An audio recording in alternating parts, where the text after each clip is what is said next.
Hello friends, welcome to inspire study. Friends, आज की इस क्लास में हम लोग रेलवे टेक्नीशियन के लिए नोट्स को कवर करेंगे जो कम्प्लीटली आपके साइंस के नोट्स हैं और जो आपके 19 दिसंबर से आपका पेपर कंडक्ट होना है। आपका सेम यही आपके लेवल रहने वाला है फाइनली आपके एग्जाम में। तो जितने भी क्वेश्चन आपका सिलेक्टिव है, साथ ही साथ एनसीईआरटी आरआरबी का न्यू एडिशन है जो 3 से 4 दिन 5 दिन पहले आपका लॉन्च किया गया है, 2400 प्लस MCQ का। ये भी कम्प्लीटली आंसर हाईलाइट करके आपको प्रोवाइड किया जा चुका है, जिसको आप प्रॉपर तरीके से रिवीजन करके बेहतर आप इंप्रूवमेंट कर सकते हैं और एग्जाम में बेहतर परफॉर्मेंस कर सकते हैं। तो जो भी आपकी चीज़ें चलाई जा रही है कम्प्लीटली आपका नोट्स है जो एग्जाम पॉइंट ऑफ व्यू से काफ़ी ज़्यादा इंपॉर्टेंट है। तो इन सभी क्वेश्चन पेपर को आपको कम्प्लीटली रिवीजन करते रहना है, क्योंकि साइंस का वेटेज काफ़ी ज़्यादा है, जो 40 क्वेश्चन आपके इस बार आने हैं। तो फ्रेंड्स, आज का जो हमारा क्लास कंटिन्यू होने वाला है ये आपके क्वेश्चन नंबर 81 से होगा, क्योंकि इसके पिछले क्लास में मैंने क्वेश्चन आपको 80 तक ऑलरेडी आपको कवर करा दिया है। तो 81 से हम लोग चीज़ें कवर करेंगे। तो आइए कंटिन्यू करते हैं। तो दोस्तों, आज का पहला क्वेश्चन है कि अल्कोहल को नीले रंग का बनाने के लिए उनमें रंगों को मिलाया जाता है ताकि इसे आसानी से पहचाना जा सके। इस अल्कोहल को डैश अल्कोहल कहा जाता है। तो इसे देखिए कहा जाता है विकृत अल्कोहल या जहरीला अल्कोहल। तो ऑप्शन आपका सी करेक्ट है। अगला क्वेश्चन कुछ इस प्रकार से कहा जा रहा है कि डैश अल्कोहल और कार्बोक्सिलिक एसिड को वापस देने के लिए एक एसिड या बेस की उपस्थिति में प्रतिक्रिया करता है, इसे एस्टर कहा जाता है। तो सी ऑप्शन आपका करेक्ट हो जाएगा। देखिए, खास करके आपका जो है एसिड है, इसके अलावा दोस्तों आपका यहाँ पर बेस है। यहाँ से क्वेश्चन आपका 3 से 4 क्वेश्चन आ जाता है, तो इसमें आपका एसिड और बेस का भी क्वेश्चन आपका इंक्लूड किया गया है। तो आप ध्यानपूर्वक एसिड और बेस को कवर करेंगे, क्योंकि आपके आरआरसी 2022 में जो ग्रुप डी का एग्जाम कंडक्ट हुआ था, इसमें काफ़ी क्वेश्चन आपके जो हुबहू आ गए थे। आप देखेंगे तो एनसीईआरटी का, तो इसमें आपका एनसीईआरटी सहित आपका प्रीवियस ईयर सहित दिया गया है। अगला क्वेश्चन है कि निम्नलिखित में से एथेनॉल किससे प्राप्त किया जा सकता है। एलपी का पूछा हुआ क्वेश्चन है। एथेनॉल इनमें से किसके द्वारा प्राप्त की जाती है। तो आपका राइट आंसर हो जाएगा गन्ना से, गन्ना या फिर चीनी से। सी बार है। H22O11 को जब इन्वर्टेज और जैमेज एंजाइम की उपस्थिति में तोड़ा जाता है तो ये आपका बनता है C6H12O6। फिर आपका बन जाता है C6H12O6, जिसे एक को ग्लूकोज और दूसरे को हम लोग फ्रुक्टोज कहते हैं। जब पुनः इसे अभिक्रिया कराई जाती है तो आपका C2H5OH का निर्माण होता है, जिसे मेथेनॉल कहा जाता है। तो देखिए, मेथेनॉल का निर्माण किससे हो जाएगा, तो आपका राइट आंसर हो जाएगा गन्ना से। अगला क्वेश्चन है कि डैश एथेनोइक अम्ल का साधारण नाम है। एथेनोइक अम्ल का साधारण नाम क्या है। तो फ्रेंड्स, आपका राइट आंसर हो जाएगा एसिटिक अम्ल। ऑप्शन आपका डी करेक्ट हो जाएगा। अगला प्रश्न कहा जा रहा है कि निम्नांकित में से कौन सा अम्ल लाल चींटियों में उपस्थित होता है। तो फॉर्मिक एसिड हमारा राइट आंसर हो जाएगा। चींटी के डंक में कौन सा अम्ल पाया जाता है। तो आपका राइट आंसर हो जाएगा फॉर्मिक एसिड। ऑप्शन आपका डी करेक्ट है। अगला क्वेश्चन है कि सिरके में उपस्थित जैविक अम्ल कौन सा है। सिरके में पाए जाने वाले अम्ल को कहा जाता है, देखिए यहाँ पर ऑप्शन ही नहीं है, इसे एसिटिक एसिड कहा जाता है। लेकिन यहाँ पर देखिए दोस्तों, आपका जो राइट आंसर हो जाएगा एथेनोइक अम्ल हो जाएगा, क्योंकि जो आपके होते हैं एसिटिक एसिड, इसी को आपका मेथेनोइक अम्ल भी कहा जाता है, जो जस्ट हम लोगों ने कवर किया हुआ है। पूछा है कि एथेनॉल के एक अणु में कितने हाइड्रोजन परमाणु मौजूद होते हैं। चलिए आंसर लगाइए। तो देखिए, हमारा राइट आंसर हो जाएगा 6 कार्बन परमाणु मौजूद होते हैं। तो ऑप्शन नंबर आपका सी करेक्ट है। अगला क्वेश्चन है कि डैश सबसे सरल अल्कोहल है।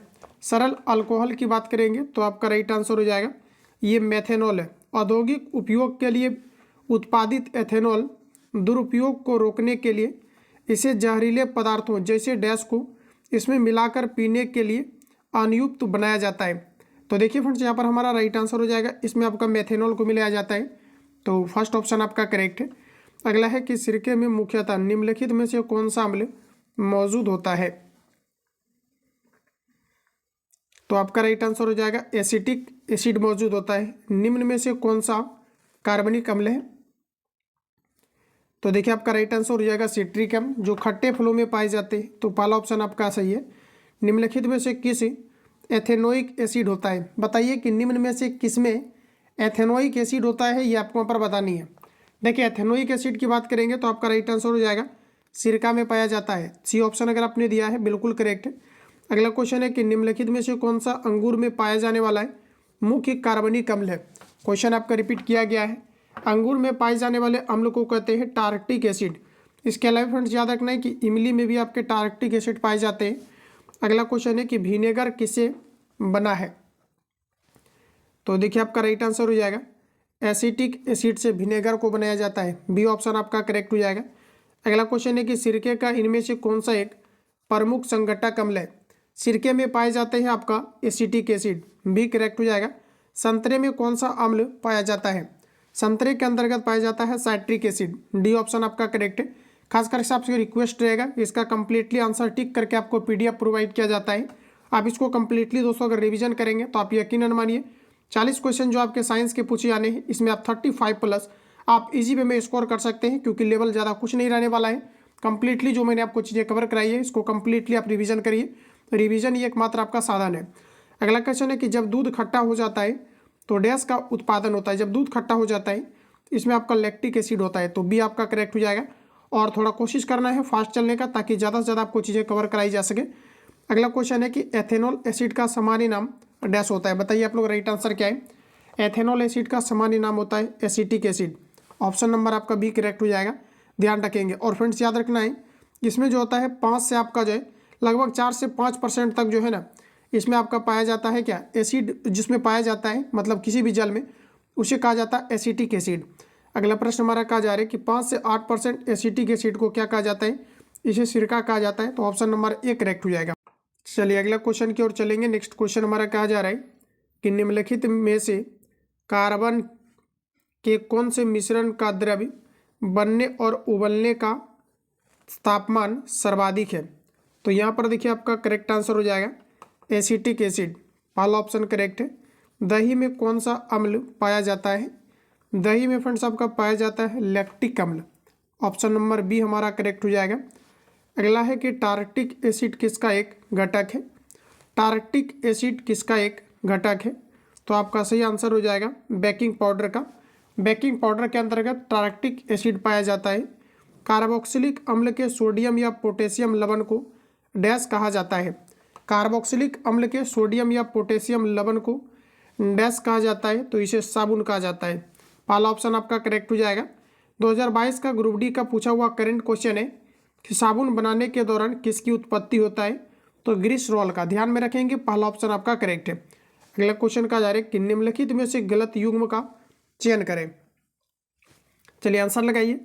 पहला है कि जैविक अम्ल रासायनिक उर्वरकों से प्राप्त होता है, जो दोस्तों आपका बिल्कुल गलत है, पहला ऑप्शन आपका करेक्ट हो जाएगा, जो हमारा बिल्कुल गलत है। प्रबल अम्ल जलीय विलयन में पूर्ण रूप से अपने आयनों में विभाजित हो जाता है। अगला है कि खनिज अम्ल यह खतरनाक होता है। तनु अम्ल इसके जलीय विलयन में अम्ल का निम्न सांद्रण होता है। ये सभी फैक्ट आपका करेक्ट दिया गया है, तो पहला ऑप्शन आपका करेक्ट है। अगला प्रश्न है कि निम्नलिखित में से किसमें सर्वाधिक मात्रा में सिट्रिक अम्ल पाया जाता है। सिट्रिक अम्ल अक्सर खट्टे फलों में पाए जाते हैं। प्रश्न के अकॉर्डिंग हमारा नींबू होगा, नींबू का पीएच मान 2.2 या 2.5 होता है, तो आपका राइट आंसर सी हो जाएगा। अगला प्रश्न है कि डैश अम्ल में वृद्धि होने के कारण मांसपेशियों में ऐंठन आ जाती है। ये जितने भी क्वेश्चन है ये काफ़ी हाईलाइटेड क्वेश्चन है, इसमें आपका लैक्टिक एसिड आपका करेक्ट आंसर हो जाएगा। इनमें से कौन सा सही मिलान नहीं है, आंसर लगाइए आप लोग, राइट आंसर क्या है।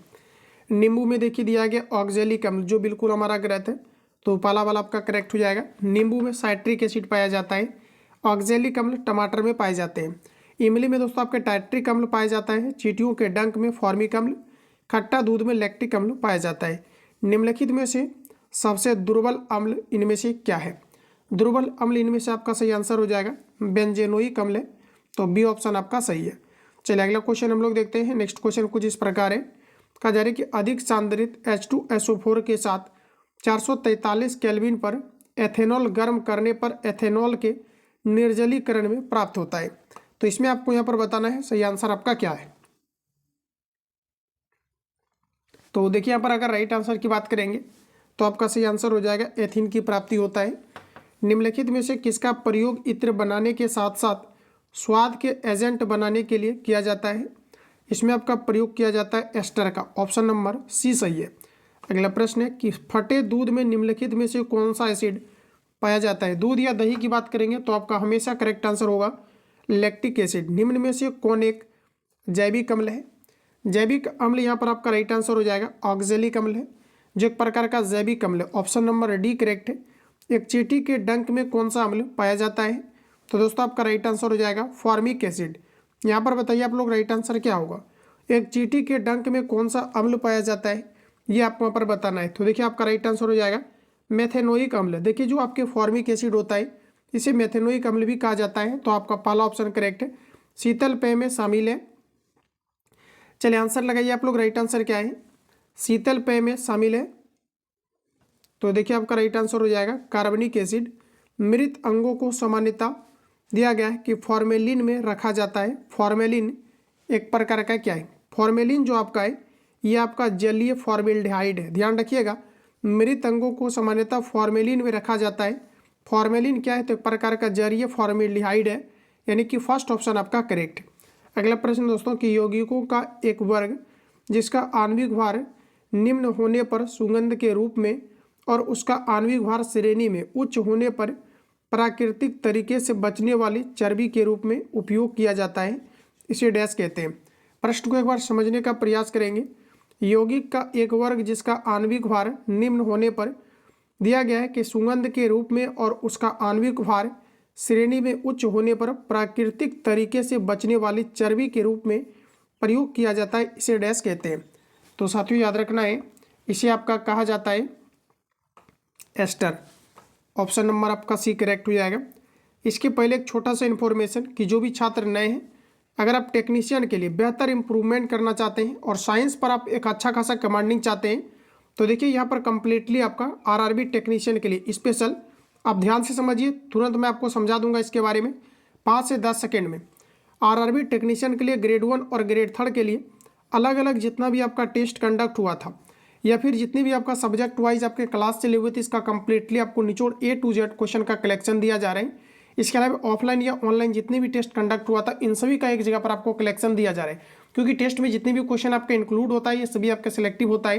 तो एक जगह पर आपको साइंस का कलेक्शन दिया जा रहा है, जिससे कि प्रॉपर तरीका से आप साइंस को वन लाइनर फॉर्म में आप रिवीजन कर पाएंगे। साथ ही साथ MCQ जो आपका टाइप हुआ है इसमें कंप्लीटली आंसर आपको हिट करके दिया जा रहा है, टिक करके, ताकि आप प्रॉपर तरीका से रिवीजन कर पाए।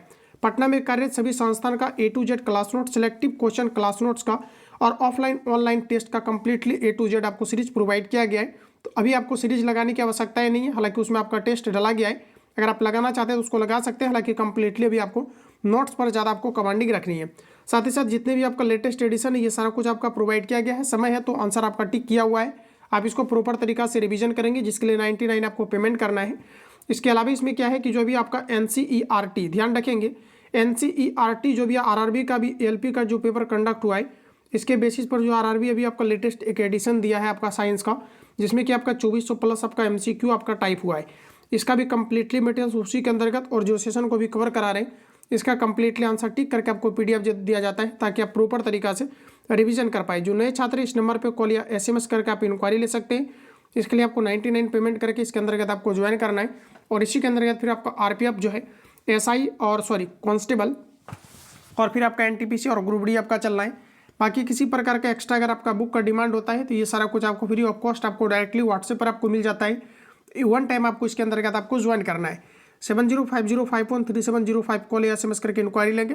फाइनली इसके अंतर्गत आपको यानी आपको ज्वाइन कर दिया जाएगा, जिससे कि आप बेहतर इंप्रूवमेंट कर पाएंगे। डेली आपको वहाँ पर सारी चीज़ें आपको मिलते रहेंगी। तो ये क्लास को हम लोग आगे कंटिन्यू करते हैं और चीज़ों को समझते हैं। तो फ्रेंड्स अगला क्वेश्चन हमारा कुछ इस प्रकार से, प्रश्न हमारा कहा जा रहा है कि इत्र बनाने के लिए डैश का उपयोग किया जाता है, इसका उपयोग स्वादिष्ट मामले के रूप में भी किया जाता है, इसे क्या कहा जाता है? तो देखिए ध्यान में रखना है, इसे दोस्तों आपका कहा जाता है एस्टर। ऑप्शन नंबर B आपका करेक्ट है। अगला प्रश्न हमारा कहा जा रहा है कि जो है फिनोल्फथैलीन को सिरके में डालने पर घोल को डैश हो जाता है। फिनोल्फथैलीन को जब सिरके में डाला जाता है तो ये जो होता है रंगहीन हो जाता है, D करेक्ट है। टेबल दानेदार चीनी डैश के रूप में जाना जाता है, तो दोस्तों आपका राइट आंसर हो जाएगा सुक्रोज के रूप में, पहला ऑप्शन आपका करेक्ट है। अगला क्वेश्चन है C12H22O11 डैश के रूप में भी जाना जाता है। C12H22O11 को चीनी कहा जाता है।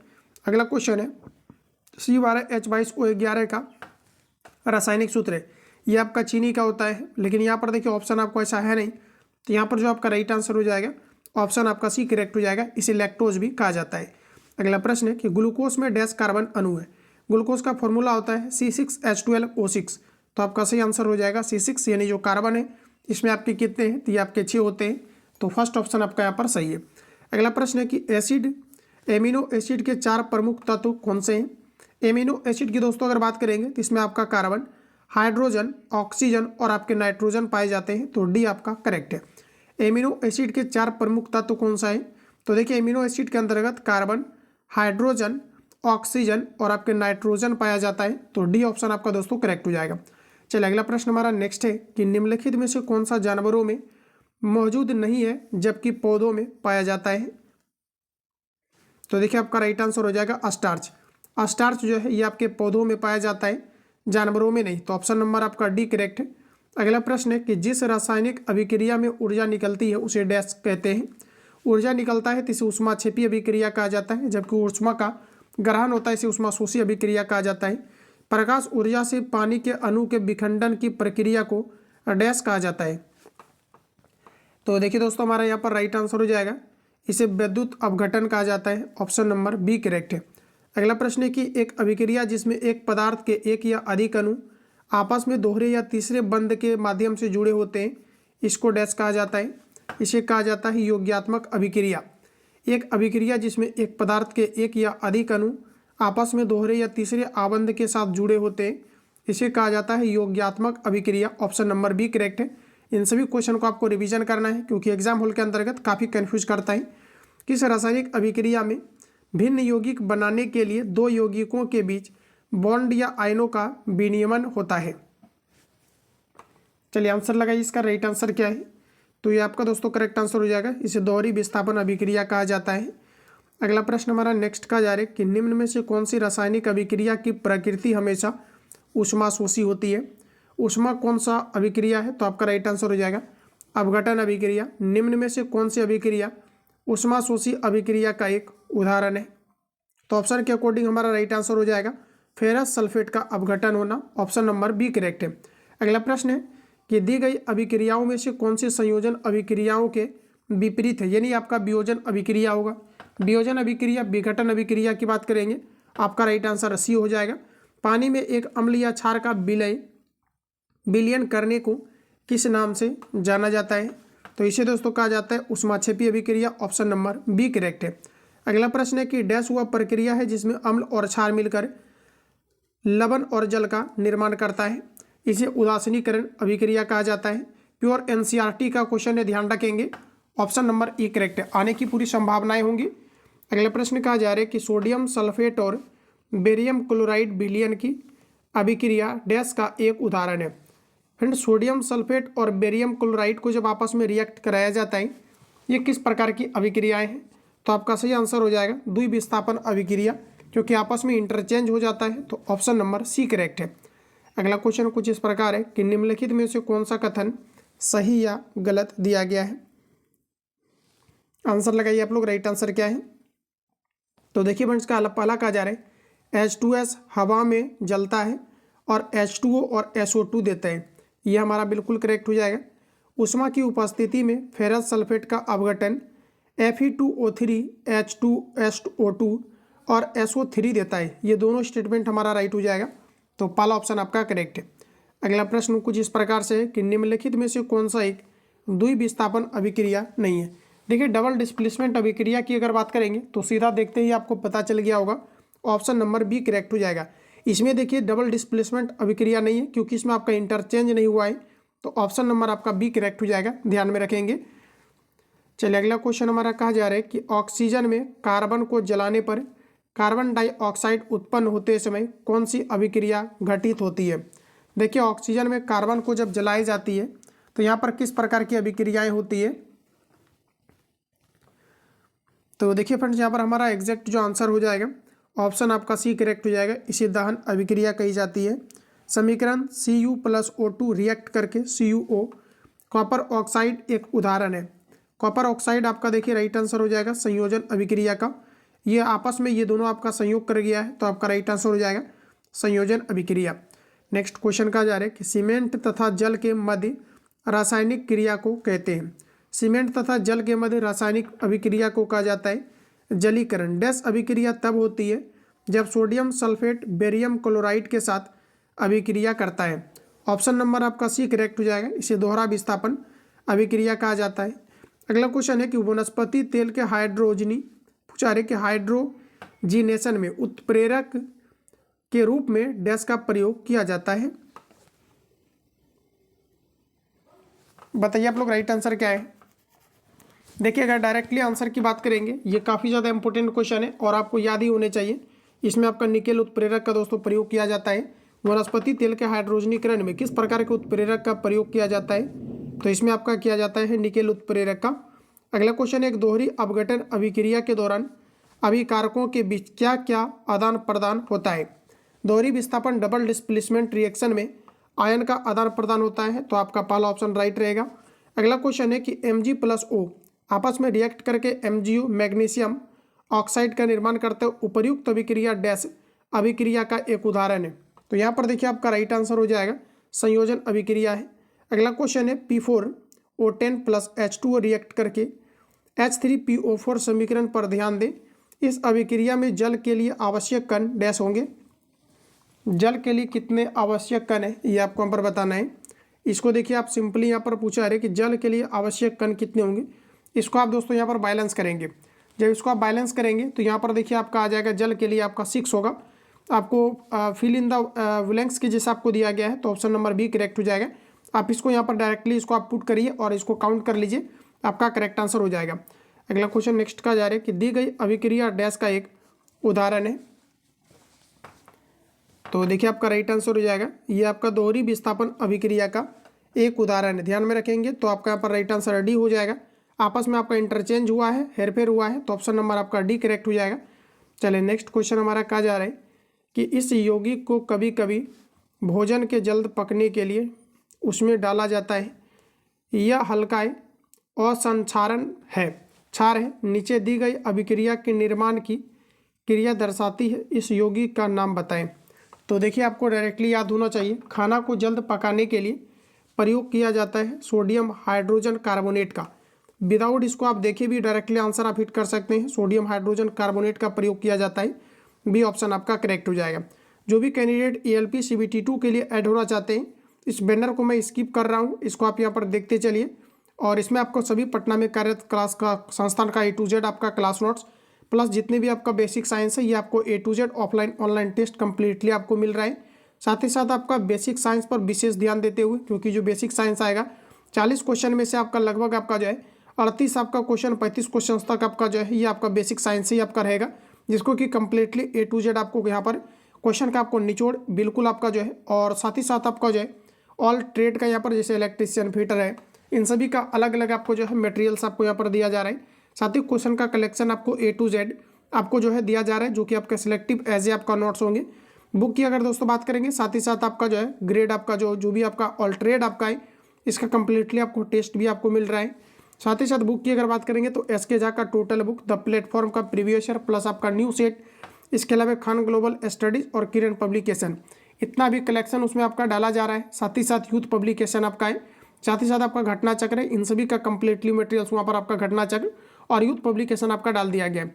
तो जो भी छात्र CBT2 के लिए ऐड होना चाहते हैं और बाकी कोई भी अपकमिंग अगर आपका बुक रहता है तो ये कंप्लीटली इसके अंतर्गत आपको मिलेगा। और आपकी नज़र में अगर कोई वेस्ट बुक है, अगर आपको लगता है ये बुक कराना चाहिए, तो आप कॉल या SMS करेंगे तो वो आपको डायरेक्टली व्हाट्सएप पर मिल जाएगा। इस नंबर पर कॉल या SMS करके आप इंक्वायरी लेंगे। नंबर का स्क्रीनशॉट कर लीजिए, 7050513705 पे कॉल या SMS करके आप इंक्वायरी ले सकते हैं। अगला क्वेश्चन है, अगला प्रश्न हमारा कुछ इस प्रकार है कि निम्नलिखित में से कौन सा कथन सत्य या असत्य दिया गया है, आपको बताने। चलिए आंसर लगाइए पहले इसका आप सभी लोग, राइट आंसर आपका क्या है। तो यहाँ पर देखिए दोस्तों, अगर राइट आंसर की बात करेंगे, पहला है कि निम्नलिखित प्रतिवर्ती अभिक्रिया का एक उदाहरण है। देखिए कहा जा रहा है कि प्रतिवर्ती अभिक्रिया के एक उदाहरण है। देखिए जब आपका नाइट्रोजन हाइड्रोजन के साथ रिएक्ट करता है, आपका HN3 बनता है, यानी कि आपका अमोनिया बनता है। अमोनिया को जब पुनः इसको विघटित किया जाएगा तो ये आपका सेम बन जाएगा। तो रिवर्सेबल बिल्कुल आपका फुल है, तो पहला स्टेटमेंट आपका राइट है। निम्नलिखित उष्मीय अपघटन अभिक्रिया का एक उदाहरण है, ये बिल्कुल आपका दोस्तों करेक्ट हो जाएगा। ये दोनों स्टेटमेंट आपका यहाँ पर करेक्ट है। आप ढूंढिए कहाँ पर है, तो आपका राइट आंसर जो है आपका डी करेक्ट हो जाएगा। अगला क्वेश्चन है, दी गई रासायनिक अभिक्रिया को पूर्ण करें। रिएक्शन से क्वेश्चन आपका बिल्कुल आएगा 100%, आप इसको ध्यान से लगाइए। दी गई रासायनिक अभिक्रियाओं को यहाँ पर पूरा करना है। देखिए आपको दिया गया CH3 CH2OH आपस में और जो है ऑक्सीजन की उपस्थिति में रिएक्ट कर रहा है, ये किसका निर्माण करेगा। तो ये जो आपका निर्माण करेगा कार्बन डाइऑक्साइड, जल और उष्मा का निर्माण करेगा। एक प्रकार का उष्मा क्षेपीय अभिक्रियाएं होंगी, तो सी ऑप्शन आपका करेक्ट है। उत्प्रेरक वही पदार्थ होते हैं जो अभिक्रिया की दर को बढ़ा या घटा देता है। ऑप्शन के अकॉर्डिंग हमारा पहला राइट आंसर होगा, अभिक्रिया को तीव्र कर देता है, बी ऑप्शन आपका करेक्ट है। जब पूछा है कि आयरन कॉपर सल्फेट के साथ रिएक्ट करता है, FeSO4 और कॉपर को विस्थापित कर देता है, इस अभिक्रिया का एक उदाहरण है। इसमें देखिए दोस्तों, आपका आयरन काफ़ी ज़्यादा रिएक्टिव है और ये कॉपर को डिस्प्लेसमेंट कर दे रहा है, विस्थापन कर दे रहा है। ऐसी अभिक्रिया को हम लोग कहते हैं प्रतिस्थापन अभिक्रिया, इंग्लिश में इसे कहते हैं हम लोग डिस्प्लेसमेंट रिएक्शन। अगला क्वेश्चन है कि कैल्शियम ऑक्साइड जल के साथ जब रिएक्ट करता है तो कैल्शियम हाइड्रो ऑक्साइड का निर्माण करता है, जिसे बुझा हुआ चूना कहा जाता है। बताना है कि ये किस प्रकार की अभिक्रिया है। ये आपका राइट आंसर हो जाएगा संयोजन अभिक्रिया। अगला प्रश्न कहा जा रहा है कि निम्नलिखित में से कौन सा कथन सही या आपको गलत दिया गया। ये बड़ा ही क्वेश्चन आपका ट्रेंड में रहता है, जो हर एक बार रेलवे इसको कहीं ना कहीं टच करता है हर एक एग्जाम में। पहला स्टेटमेंट है, नीचे दिया गया उदाहरण अप्रत्यावर्ती अभिक्रिया का है, जो आपका गलत है। अगला कहा जा रहा है कि नीचे दिया गया उदाहरण दोहरी विस्थापन अभिक्रिया का है, जो बिल्कुल गलत है, ये संयोजन अभिक्रिया का है, तो दोनों आपका कट जाएगा। तो यहाँ पर देखिए आपका जो राइट आंसर हो जाएगा, दोनों आपका गलत है, यानी कि हमारा जो सही आंसर है ऑप्शन नंबर आपका सी है। अगला प्रश्न है कि वो अभिक्रिया जिसमें 10% NaCl से बिजली पास की जाती है कहलाती है। तो दोस्तों आपका राइट आंसर हो जाएगा क्लोर क्षार अभिक्रिया। क्लोर एल्कली अभिक्रिया में कौन से उत्पाद निर्मित होते हैं? क्लोर एल्कली अभिक्रिया में कौन सा उत्पाद निर्मित होता है? तो देखिए आपका करेक्ट आंसर हो जाएगा ये आपके क्लोरीन और आपके सोडियम हाइड्रोक्साइड का ऑप्शन नंबर डी करेक्ट है। अगला प्रश्न हमारा कहा जा रहा है, जब एक धातु ऑक्सीजन के साथ अभिक्रिया करती है तो डैश बनाता है। जब एक धातु ऑक्सीजन के साथ अभिक्रिया करती है, ऑक्साइड का निर्माण करेगा और इस ऑक्साइड को हम लोग कहते हैं धात्विक ऑक्साइड। डैश ने उत्प्रेरक के रूप में प्लेटिनम पर पहला अवलोकन किया था। पहला अवलोकन दोस्तों आपका किया था डॉर्वे नायर ने, ऑप्शन नंबर सी करेक्ट है। अगला क्वेश्चन है कि निम्नलिखित में से कौन सा यह से कथन सत्य या असत्य दिया गया है। देखिए ऑप्शन आपके सामने आ चुका है, इसका आंसर लगाइए आप लोग, करेक्ट आंसर क्या है। देखिए पहला स्टेटमेंट है कि निम्नलिखित अभिक्रिया उत्क्रमणीय अभिक्रिया का एक उदाहरण है। ये दोस्तों इसे हम लोग उत्क्रमणीय अभिक्रिया कहते हैं। अगला है कि निम्नलिखित अभिक्रिया उष्मीय अपघटन अभिक्रिया का एक उदाहरण है। देखिए यहाँ पर आपका बिल्कुल करेक्ट है, डेल्टा से ही आपको पहचान में आ जाना चाहिए, तो ये आपका दोनों स्टेटमेंट करेक्ट होगा। इस प्रकार से देखिए आपका राइट आंसर दोनों होगा, ढूंढिए। ऑप्शन नंबर यहाँ पर देखिए आपको सी में दिया गया है, तो सी ऑप्शन आपका करेक्ट है। अगला प्रश्न कहा जा रहा है कि निम्नलिखित में से कौन सा कथन सही या फिर आपको गलत दिया गया है। आइए हम लोग देखते हैं। पहला है कि निम्नलिखित अप्रत्यावर्ती अभिक्रिया का एक उदाहरण है। अप्रत्यावर्ती अभिक्रिया का एक उदाहरण है, जो कि आपका बिल्कुल गलत हो जाएगा। ये उत्क्रमणीय अभिक्रिया है, इसलिए हमारा गलत हो जाएगा। निम्नलिखित संयोजन अभिक्रिया का एक उदाहरण है, बिल्कुल कहेंगे, तो यहाँ पर केवल हमारा ऑप्शन नंबर डी करेक्ट हो जाएगा। अगला प्रश्न कहा जा रहा है कि मैग्नीशियम ऑक्साइड हाइड्रोक्लोरिक एसिड के साथ रिएक्ट करके MnCl2 + H2O + क्लोरीन गैस दी जाती है। इस अभिक्रिया को किस प्रकार की उदाहरण है, ये आपको यहाँ पर बताना है। ये आपका दोस्तों हो जाएगा रेडॉक्स अभिक्रिया, ऑप्शन नंबर डी करेक्ट है। अगला क्वेश्चन कहा जा रहा है कि निम्नलिखित में से कौन सा समीकरण किसी ढांचागत रासायनिक समीकरण को निरूपित करता है। तो देखिए आपका पहला ऑप्शन करेक्ट हो जाएगा। अगला प्रश्न हमारा कहा जा रहा है कि संगमरमर चिप्स पर तनु हाइड्रोक्लोरिक एसिड की क्या क्रिया होती है। संगमरमर चिप्स पर तनु हाइड्रोक्लोरिक एसिड की क्या प्रतिक्रियाएं होती है। तो आपका सही आंसर हो जाएगा CaCO3 जब HCl से रिएक्ट करेगा तो आपका CaCl2 H2O और कार्बन डाइऑक्साइड बनेगा, ऑप्शन नंबर आपका ए करेक्ट हो जाएगा। अगला प्रश्न कुछ इस प्रकार से है, कॉपर ऑक्साइड और कार्बन मोनोऑक्साइड अभिक्रिया में अपचय अभिकारक क्या है। चलिए आंसर लगाइए, इसका सही आंसर क्या है। ऑप्शन आपका बी करेक्ट हो जाएगा, कॉपर ऑक्साइड। निम्नलिखित में से कौन सा एक अति उष्माक्षेपी अभिक्रिया है। बताइए कि किससे अधिकतम मात्रा में उष्मा का निष्कासन होगा।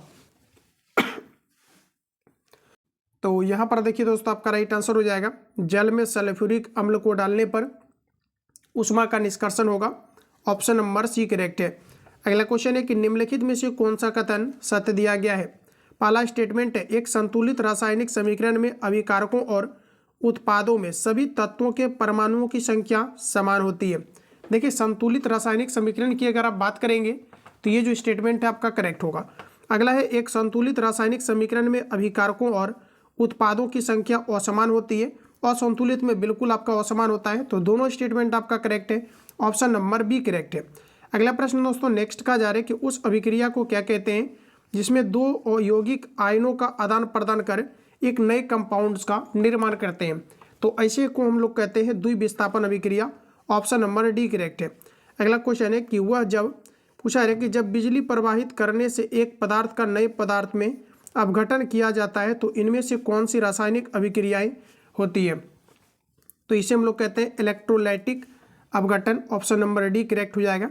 अगला है कि निम्न में से कौन सी जो है क्रिया अत्यधिक ऊष्माक्षेपी है। ऊष्मा का उत्पन्न करेगा sulphuric acid. Option number D correct है। ऑक्सीजन अभिक्रिया जो गर्मी और प्रकाश पैदा करता है, ये किस प्रकार की अभिक्रिया है।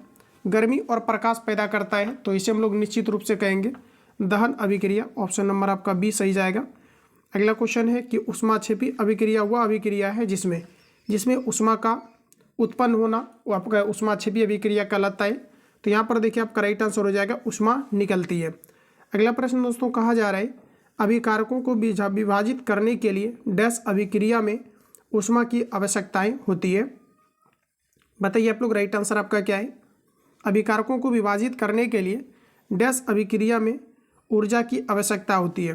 तो देखिए आपका पहला ऑप्शन करेक्ट हो जाएगा संयोजन। निम्नलिखित में से कौन सा कथन सत्य या असत्य दिया गया है, ये आपको यहाँ पर बतानी है। चलिए आंसर लगाइए समय लेकर के।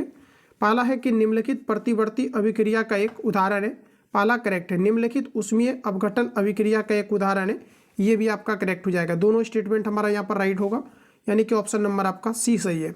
अगला प्रश्न कहा जा रहा है कि एक सूखी टेस्ट ट्यूब में लेड नाइट्रेट के क्रिस्टल को तेज गर्म करने पर क्या होगा। सटीक आंसर आपको लगानी है। ऑप्शन नंबर बी करेक्ट हो जाएगा। एक भूरे रंग का अवशेष छोड़ जाते हैं, तो बी ऑप्शन आपका करेक्ट है। क्वेश्चन को रिपीट करेंगे। एक सूखी टेस्ट ट्यूब में लेड नाइट्रेट के क्रिस्टल को तेज गर्म करने पर क्या होगा। तो ट्यूब में देखिए पूछा है कि एक सूखी टेस्ट ट्यूब में लेड नाइट्रेट के क्रिस्टल को जब गर्म किया जाता है तो इसमें जो निष्कर्षण होगा एक भूरे रंग का अवशेष छोड़ जाएगा। यहाँ पर देखिए हमारा सही आंसर ऑप्शन बी आपका करेक्ट है। अगला प्रश्न है कि निम्नलिखित में से कौन सा कथन आपको सत्य दिया गया है। देखिए डायरेक्टली आपको ये बतानी है कि इनमें से कौन सा आपका करेक्ट है। पहला दोस्तों कहा जा रहा है कि उत्क्रमणीय अभिक्रिया जब वसा और तेल का ऑक्सीकरण होता है तो उनमें उत्क्रमणीय अभिक्रिया होती है और उनकी गंध और स्वाद बदल जाते हैं। पहला गलत है। अगला है कि यदि किसी अभिक्रियाशील धातु के पृष्ठ पर हवा, पानी या उसके आसपास के अन्य पदार्थों का प्रभाव पड़ता है तो इसे संचारित होना कहा जाता है और इस प्रभाव को संचारण कहा जाता है। दूसरा वाला हमारा केवल करेक्ट होगा और इस प्रकार से हमारा ऑप्शन आपका बी सही है। चलिए नेक्स्ट क्वेश्चन की ओर चलते हैं। अगला क्वेश्चन है रासायनिक अभिक्रिया जिसमें गर्मी उत्पन्न होती है उसे डैश कहा जाता है। जिसमें गर्मी उत्पन्न होता है ऊष्माक्षेपी अभिक्रिया कहा जाता है। पहला ऑप्शन आपका करेक्ट। तो फ्रेंड्स क्लास आपका यहीं पर खत्म होता है। टोटल इसमें आपका 175 क्वेश्चन आपका था, जिसमें कि मैंने पिछले क्लास में आपको 80 क्वेश्चंस तक आपको कवर करा दिया था और पिछले क्लास का कंप्लीटली आपको रिवीजन पीडीएफ भी मिल चुका है। तो फटाफट जाकर के रिवीजन करिए। बाकी जो लोग चैनल पर पहली बार विजिट किया है चैनल को सब्सक्राइब करके बेल आइकन को प्रेस कर लेना। नेक्स्ट क्लास का जुड़िए आपको नोटिफिकेशन टाइम टू टाइम मिले। और जो लोग बैच के अंतर्गत नहीं आए हैं इस नंबर पे कॉल या SMS करके इंक्वायरी ले लेना, सारी चीज़ें आपको जो है यहाँ पर बता दी जाएगी। जाते जाते सेशन को लाइक करके जाएंगे, अपने अपने ग्रुप में शेयर कर दें ताकि सभी को ये प्रॉफिट पहुँच पाए। मिलते हैं नेक्स्ट क्लास में, तब तक के लिए जय हिंद, बेस्ट ऑफ लक।